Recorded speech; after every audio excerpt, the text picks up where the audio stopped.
Hi, everyone. Welcome to part two of the workshop I did a few weeks ago on the influence of gut and hormonal health together. So, today in part two, we're going to be talking a lot about functional testing and how to understand more of this root cause of gut hormone symptoms in conjunction with the GI map, which is a comprehensive stool test that I run in practice. So, let's dive in. So again, a little bit about me, your speaker today. My name is Ashley Teltow. I have my Master's of Science and I'm a registered dietitian. I went to Grand Valley State University in Michigan for both my undergrad and my master's degree. I'm licensed in Michigan, Tennessee, Indiana, Ohio, Illinois, and Florida. So that's where I typically see clients from. I work in private practice with floral wellness practitioners, and I also, in conjunction, work with Survivor Fitness, which is who's hosting this workshop today. In client work, I see just a lot of like overall wellness, prevention of chronic diseases, but then I have a specific focus area on GI conditions, hormone support, metabolic conditions, and functional testing, which we're going to dive deeper into. Some of my hobbies, I love to coffee shop hunt, so go to new coffee shops. Love going for a good walk with coffee, of course, trying new restaurants, and I've recently gotten more into reading. So that's a little bit about me. Um, let's dive in now to more of the functional testing, which we are planning on talking about today.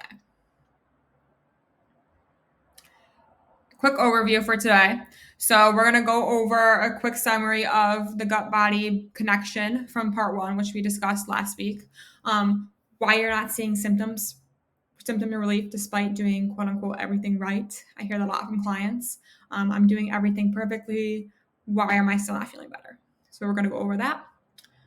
Where standard practices or more like this conventional approach may be falling short or lacking, and then how the GI map can help you uncover more of these deeper root cause issues that we're not getting answers to through conventional care.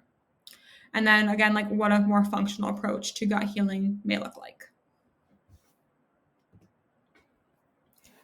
So starting off with an overview from part one. So we talked a lot about kind of this trifecta of gut symptoms, I like to call it. So dysbiosis, inflammation, leaky gut, this systemic picture that is all going to lead into creating systemic havoc everywhere else in the body. We really can't have dysbiosis without having inflammation or leaky gut, and we're not going to have leaky gut without also contributing into inflammation and dysbiosis as well. So that's why I like to call it this trifecta, because they all go in hand together and are going to contribute to a lot of havoc elsewhere because of the combination of these things that lead into one another. So again, this trifecta is going to have influences on our hormones, our metabolism, our thyroid, our skin, our brain or our mental health, and also our liver or our body's ability to detox. So while you may not be having direct digestive symptoms, or you may think your digestive system is fine, if you're having issues in any of these areas, it could still also be related back to your gut microbiome and your gut health. So more of like these standard practices of improving gut health. So these are like the foundations, quote unquote, I like to call them, that need to be in place before we even start to consider more of like a functional testing route. Number one, fiber intake. So fiber needs to be at least 25 grams per day. For those with dysbiosis or an imbalance of the gut and bacteria within our guts, this can be tricky because typically those fiber-rich foods are going to be the ones causing us symptoms. So this is very nuanced, but we do need to be getting in our fiber intake, even if it is following a more like low FODMAP approach for the time being. Blood sugar balance. So this not only for hormone support, but also for allowing our migrating motor complex to come through. Our meals need to be adequately spaced in order for this to be occurring. And they also need to make sure our meals are balanced. So having enough protein, having enough fiber, having enough fats and carbohydrates at our meal to make sure our blood sugar is stable. So we're not having these ups and downs and swings, which also are going to lead to increases in cortisol. Diversity of plant-based foods. So research shows eating 30 different plant-based foods in a week has the greatest benefit on our gut microbiome. So we can't be eating broccoli, cauliflower, and carrots on repeat all of the time, unfortunately. We do really need to be focusing on this diversity piece because that is how we're going to feed different bacterias. Pro and prebiotic rich diets. So we need to be eating not only probiotic rich foods, so like those fermented foods, but also prebiotic rich foods because those are going to be the foods for those probiotics to thrive from. So we need to be including these things into our diet. Hydration, movement, and sleep. Foundational things. We need to be making sure we're drinking enough water. We need to make sure we're moving our body every single day, whether that be walking or strength training or a combination of both. Sleep, huge. If we're not getting adequate sleep or enough quality sleep, our nervous system is going to be dysregulated, and that's going to be leading into more of these gut health issues as well. So again, these are just some standard practices. I know I went over those pretty quickly, but I want to dive into more like the functional aspect of things, because I would assume most of you guys have these practices down packed, which is why you're here today. So the big question, why am I not feeling better even though I'm doing quote unquote everything right? So you're following the right diet, quote unquote, taking supplements, exercising regularly, managing sleep, getting enough sleep, or managing stress, getting enough sleep. Sorry. Everything that I pretty much mentioned on the last slide. So you're doing all of those standard practices, yet your symptoms are still lingering. So this is how we know, or when we know, that it's time to dig a little bit deeper, because you deserve to feel good in your body, and there is a reason behind what you're experiencing. And this is where functional testing can really come in handy. So let's first go over where more of these standard practices can fall short. So again, if you're doing all the right things you're supposed to be doing, quote unquote, and still having symptoms, here's what could be missing with the standard practices. So number one, symptom suppression instead of root cause exploration. So things like the low FODMAP diet or going on like PPIs to reduce stomach acid. All of those may give you symptom relief from the bloating, the gas, or like the acid reflux, for example, but it's not getting to the root cause of the issue. And unless you want to maintain on a low FODMAP diet forever, which is not advised or healthy, or remain on medication forever, that's not getting to the root cause of it and is going to downregulate digestive capacity. Reliance on broad diagnoses without personalization. So a diagnosis like IBS, very broad, very generalized, really no root cause to a diagnosis like that. And so it can be really hard for us to understand what to do from there with that. So that can be another issue where standard practices can be falling short. Lack of testing for more like microbial imbalances or hidden infections. So most conventional practices will not do an in-depth stool test, like I'll show you with the GI map. They may test for like the big hitters sometimes, so like a foodborne illness, or H. pylori is becoming a little bit more mainstream as well, or calprotectin, which is an inflammation marker. But besides that, we're really not seeing any imbalances or dysbiosis that can be contributing to a lot of your symptoms. And then the last one is overlooking digestion, absorption, and the gut barrier integrity. So if they're going straight towards like the symptom suppression, like we talked about with number one, and not focusing on digestion and absorption of your nutrients and like this leaky gut, quote unquote, picture, is really doing you a disservice and going to lead to a cascade of other symptoms as far as like nutrient deficiencies and things may go as well. So really doing you a disservice if we're not looking deeper into those things as like, again, foundational.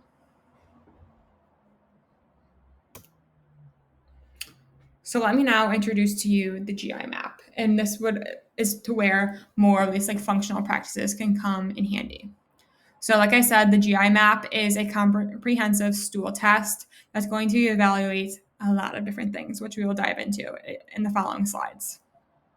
So things like pathogens, dysbiosis, so an imbalance in gut flora, digestive function, including enzymes, markers of absorption, inflammation, and then also immune activity. So if our immune system is in like this active state, we will be able to see it on there. And gut barrier integrity. So I'm sure all of you have heard of leaky gut, quote unquote. This test will also show how, if that's present.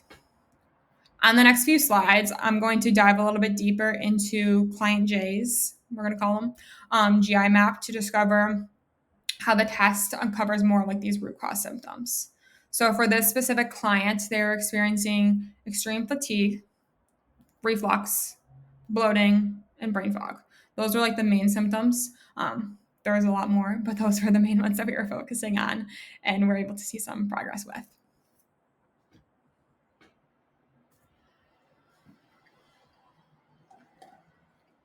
Okay. So starting off with the first section of the GI map is going to be the pathogen section. I like to call this the heavy hitters. So think foodborne illness, viral pathogens, and like parasitic infections. So E. coli, salmonella, norovirus, like those really big ones. Most of the time, these are going to be below detectable limits unless you're experiencing like extreme GI discomfort, because you definitely see those flare up with that. The next section is covering H. pylori. So this I mentioned is sometimes tested in standard practice, but sometimes also not. So this H. pylori is going to be, it stands for Helicobacter pylori, which is a bacteria that lives in our stomach lining. So this is a main cause of stomach ulcers, actually, and can cause a lot of reflux, bloating, nausea, because it dives into our stomach lining. And when it dives into our stomach acid is going to be a lot lower, which can cause a lot of nutrient absorption issues as well. So a lot of times we'll see like the upper bloating with more like this H. pylori picture. And like I said, the acid reflux. The test is also going to test for virulence factors that can make H. pylori a little bit more damaging, as well as some antibiotic resistant strains. So we can't just always use an antibiotic to wipe these things out, because some of these strains are more antibiotic resistant and not going to respond as well.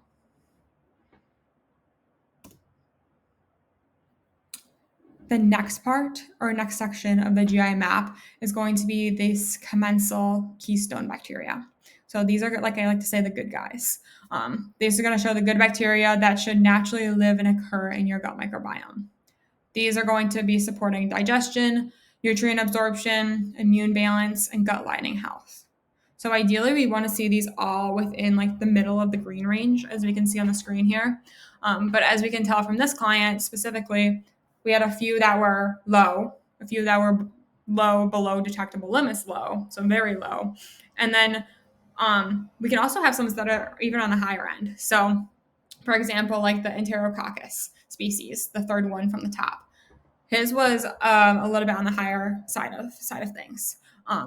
So we want to make sure these are all in the middle of the greens, ideally, because even a slight imbalance can cause some symptoms, especially when we're coupled on top of a lot of other larger dysbioses.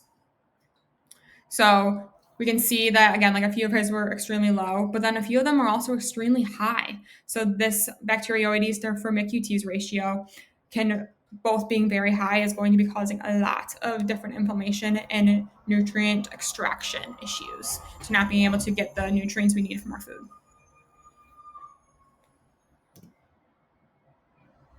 The next section of the GI map shows more of this opportunistic or overgrowth microbes. So these are going to be the quote unquote bad guys.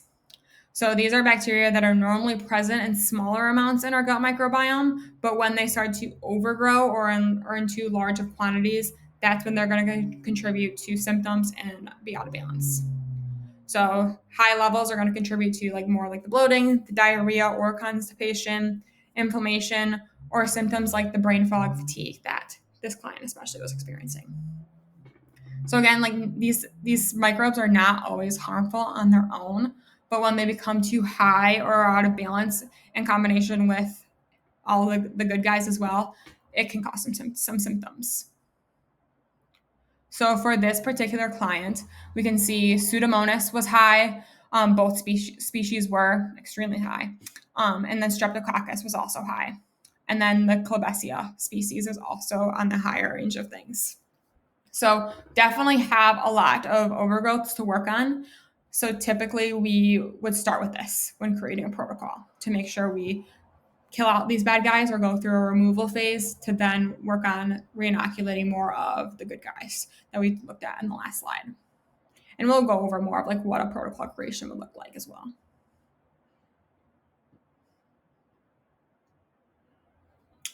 So the next section, and one of my favorites of the GI map, is going to be these intestinal health markers. So this tells me a lot about how our overall gut is functioning, which is really, really important. So starting off at the top, we have steatocrit. So this is going to be checking for fat in our stool and how well we are digesting fat. So example for someone who doesn't have a gallbladder or has a sluggish gallbladder. Bile is needed to break down fats, and because gallbladder is where the bile is stored, this can show where this may be hindering that for a lot of people with gallbladder issues. Elastase. So this is going to be a measure of pancreatic enzyme output. So I'm sure you've seen digestive enzymes on the market, and wondering if those would help. This test will show if we need that support or not, and if you're adequately producing enough of your own. Beta-glucuronidase. So I mentioned this one a few times in the part 1 of our presentation, but this is an enzyme that's going to be linked to detoxification and hormone recycling. So when beta-glucuronidase is higher, it's showing that we're recycling or reusing, reabsorbing more estrogens in our gut. Our gut is a main form of metabolism for estrogens, and when beta-glucuronidase is high, it's telling our bodies that we need to keep the estrogen within us. So we're going to be recycling that a little bit more, which can lead to more of these estrogen dominant symptoms. Secretory IgA, or SIG-A. So this is going to reflect our gut immune function. So as we can see with this client, it was very high. So we have active inflammation going on, active infections going on that our immune system is reacting to or responding to, which we could tell with all the overgrowths that he had present. When our immune system is downregulated or is on the very low side of things, that can also be a sign of dysbiosis or an overgrowth as well that has been present for so long that our immune system is just like kind of shot too. So it can be on both sides of the spectrum, but usually we need some support here. And that can definitely be contributing to more of this leaky gut picture too. Calprotectin. So that's going to show actually the inflammation in our gut lining. So theirs was a little bit high, so in like the yellow to red range, which can definitely show like inflammation in the stomach or in the intestinal lining. Anti-gliadin. So this is going to screen for immune response to gluten in the gut. So if you've ever thought like, oh, gluten gives me some issues, this would confirm that, as long as you've eaten gluten in the past little bit to make sure we actually have that immune response. And then oculate blood. So that's going to check for hidden blood in our stool, which may be a sign of irritation or injury to the gut lining, which can be present, even if you don't actually see the blood in your stool.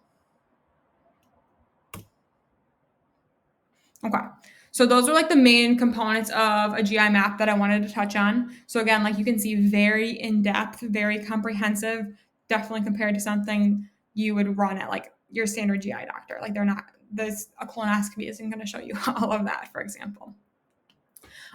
So what a more functional approach to healing your gut looks like. So it's like, okay, we get those test results back. Now, what are we going to do about it? This is where more of like this functional approach comes in to what healing would look like. So number 1, it's going to be root cause focus. So it's going to be identifying those infections, those imbalances, or those triggers, not just your symptoms, but using that test to help guide us so we understand more of those root causes.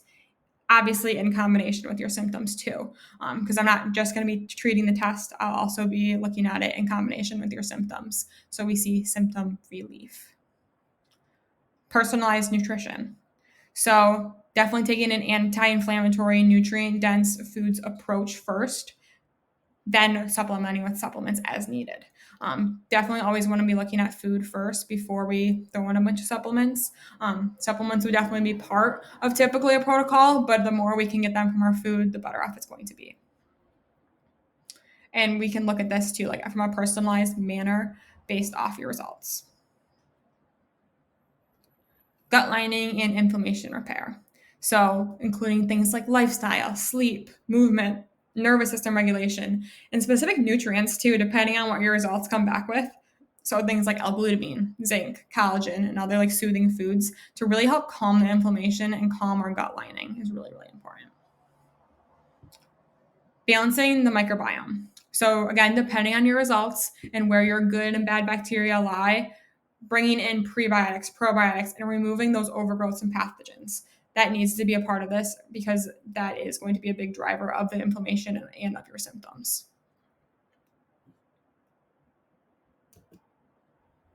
So the 5R protocol. So typically in practice, when I get results back from a client for the GI map, I will create this 5R protocol to walk us through what we're going to do to address what we saw on the GI map. So the 5R protocol includes number one, removing the gut irritants and specific foods. So gut irritants being any dysbiosis, so like the overgrowths, all like those red flags that we saw highlighted on the GI map. We want to remove all of those bad guys first. It's counterintuitive to reinoculate or bring back the good guys before we've removed the bad guys first. So we're going to make sure we're removing those things and also specific foods that could be causing us triggers too. Second step is going to be replacing or restoring gut function. So I like to think of this as replacing digestive ingredients that we may need or are missing. So things like stomach acid, enzymes if those are low, and also specific nutrients that could be hindering our digestive capacity too. So again, those typically go hand in hand, or there's typically we do those at the same time because we need to be supporting digestive capacity while also removing more of the bad guys. But typically after that, we will then move to then repairing and healing the intestinal lining. This could look like, again, like a wide range of nutrients that we're missing to add back in, but also soothing herbs and and other foods that can help to really heal this intestinal lining aspect of things after we've already removed the bad guys. And then we want to reinoculate. So we want to bring back diversity to our microbiome. So bring back more of the good guys because we've already wiped out the bad. So kind of like creating a new environment for our gut microbiome in this phase, one that is more diverse and more optimal for us. And then 5, I like to call this relax. It's variable in where what the 5th R is typically called, but I like to call it relax because we want to just maintain our gut health at this point. We're going to talk about a lot of strategies to help with getting our symptoms at bay in the first 4 phases, but then the 5th stage is really just making sure we have specific strategies that we can maintain and specific habits that we can maintain too.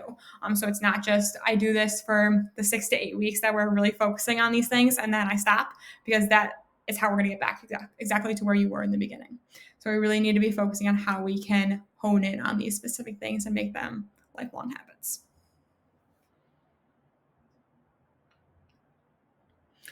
One thing I also want to mention before I flip to the next slide is that, like I said, a lot of these things are food-based, but supplements are definitely a part of the protocol as well. So, for example, in the remove phase, it's going to be herbal antimicrobials typically to remove a lot of the overgrowth that could be going on. Some people may not even need that, but that is typically where we start. And then a lot of the other things are focusing specifically on food-wise of nutrients and other calming herbs that we can use. So all typically natural things. Me being a dietitian, I cannot recommend any medications.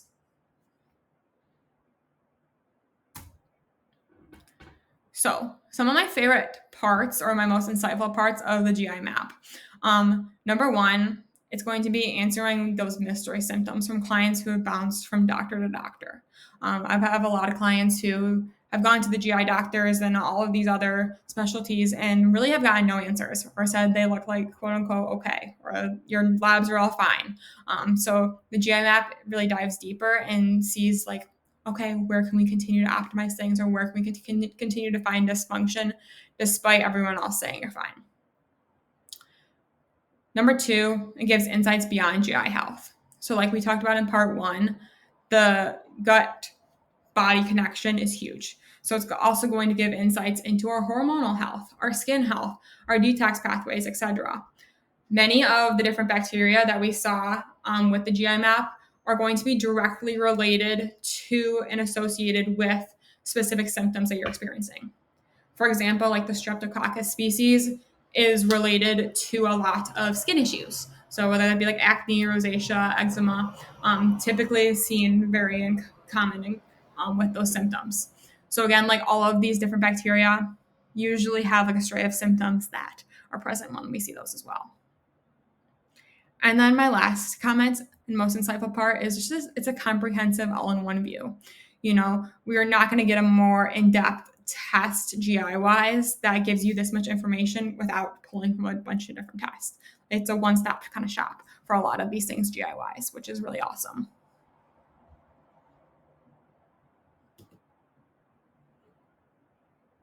Where to start? So if you're like, okay, that was awesome, like I'm really interested in the GI map, here's where to start.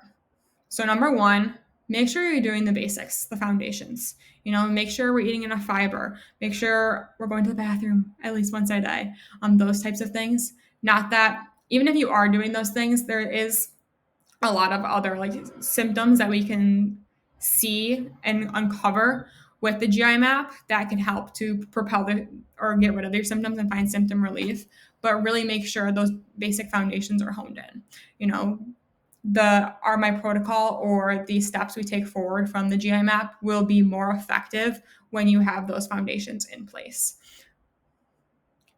If you feel like you have the foundations in place and you're like, I'm ready to move forward, I have a good basic point for us. Schedule a free discovery call with me to discuss your symptoms and your options with me.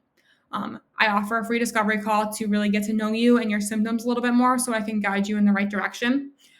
Whether that be going straight for the GI map, maybe making a few more recommendations as to what we could do first before we jump right in there. Really just guiding you in the right direction. Okay. I do have a few different options as to how you can get the GI map done. So we can either do just a plain old GI map package, which would include a consultation and the cost of the test. So that would include a protocol creation for you, but a very basic package. Or we have the Flora Gut Foundations. So this is the new course that I've launched with my partner, Ellen. This is going to be a comprehensive GI course with functional testing and one-on-one support. So it's an 8-module course that walks you through pretty much a protocol for the GI map, but gives you small actionable steps week by week that you can continue to implement to build up your gut health. It includes the GI map. It includes a one-on-one session with support with me and or Ellen to support you through that process and create your protocol still. But it also includes a in-depth course with tailored videos to help walk you through that change. So those are my 2 options. I know that was a lot of information. So like I said, if you have any questions, feel free to email me. My information is on this slide right here. You can also schedule a free discovery call. You can either email me for that link or you can find it at our website right here. But I would love to get in touch with you and get something scheduled if you guys are interested in running the GI map. Thank you so much for listening. Again, let me know if you have any questions. I am here for you. You can always email me. Thank you so much. Have a good night.